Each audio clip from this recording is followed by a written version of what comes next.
I'm on vacation every single day. Good morning mga kapuso! Suwak kaayo kining atong suruyon karong buntaga alang sa magpamilya o dili ba ka magbarkada nga gusto lang mag-relax with nature. Kini ang usa ka agri-ecotourism dinhi lang sa Davao City, ang Malagos Garden Resort. Busa tara na, suroy ta! Gikan Davao City proper, mi biyahe lamang kita og kapin 15 minutes aron maabot ang isa sa mga top tourist destination sa syudad.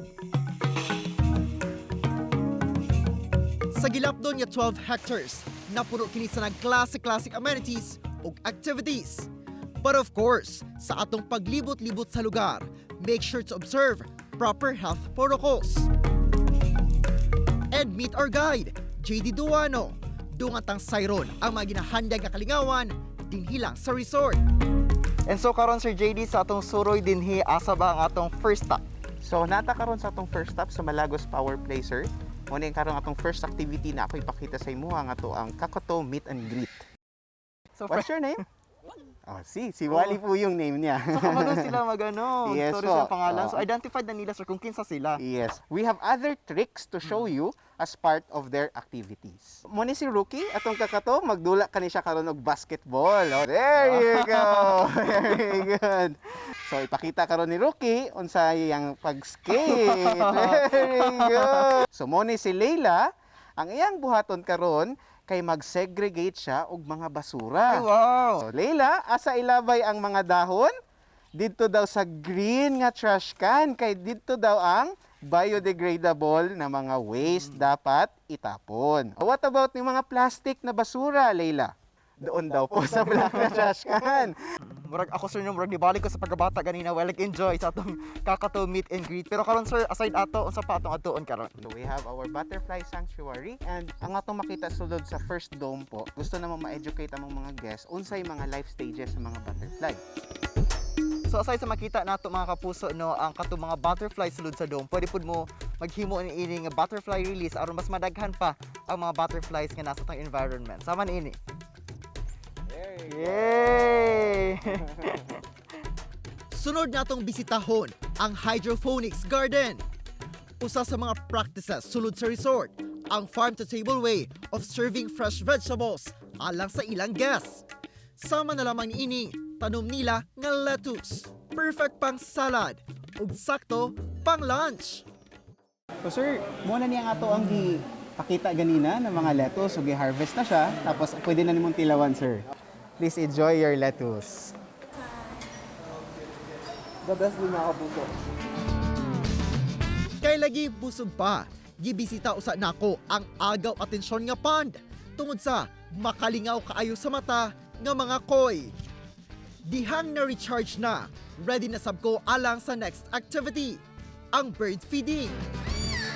Karon na niya ta karon sa ato ang Malagos Bird Feeding Dome. Sa sulod, pwede ta makakita og mga African lovebirds og mga budgies.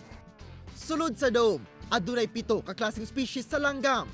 Sama na lamang ni ining Eclectus parrot nga sila Midori ug Ruby, ug makasana all na lang gyud ka sa ilang sweetness sa usag-usa. Makita sab dinhi ang mga colorful lovebirds nga very playful. Gani, abti kaayo sila nga makigdula sa kuha. Gilok lang sa kamot. Og nasayod ba mo nga ang tanang mga langgam nga makita sulod dinhi, gidonate lamang. Sama na lamang ni ining Philippine Hawk Eagle nga si Kapitan. Kini aron mas maatiman ug mas protektahan ang mga susama niya nga mga raptors. Usasab sa mga highlights ug ginaatangan sa mga bisita ang pagpakaon sa mga raptors. Maka-amaze nga ma-witness ang maong eksena tungod kay actual nimo makita ang pagdagit nila sa pagkaon, matag itsa sa ilang keeper. Human ang atong makalingaw nga experience sa pag-feed og mga langgam. Karon, musakay ta niining kalesa ug mopaingon ta sa atong next stop nga mao ang Chocolate Museum. Sunod natong bisitahon ang world-class ug award-winning Malagos Chocolate. Busa, tara na! Sa bang tuiga nagsugod ang production sa tsokolate nato din? Nagsugod ta way back 2013. Pero way back that year, dili pa ta fully industrial ang atong production. Makita na to karon diri, mo ni ang atong gigamit sa una, pag-break og pakaw, pag-break sa iyang shell, until na di-molde siya.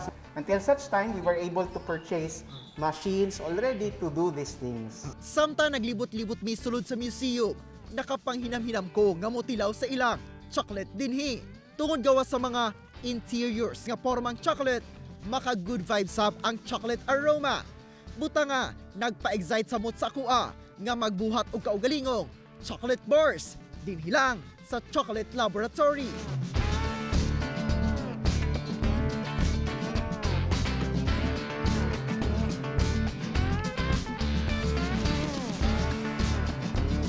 So mga kapuso, gikan dito nga murag gripo gyud ang kadaghan sa chocolate, no? Karon ana tong fish product og ato ana kining tilawan.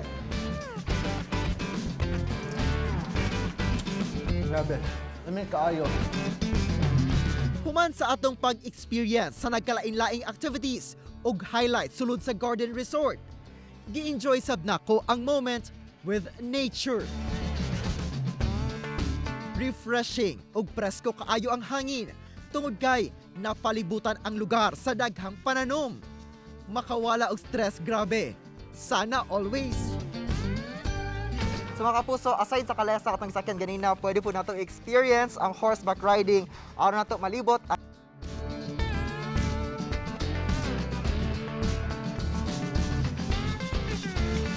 Jam-packed gayud ang kalingawan ug pagtulunan sulod sa maong Garden Resort.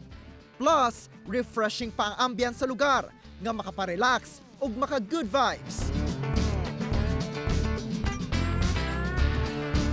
mga kapuso, chillax lang mo, mubalik pa ang At Home with GMA Regional TV. Kini ang At Home with GMA Regional TV.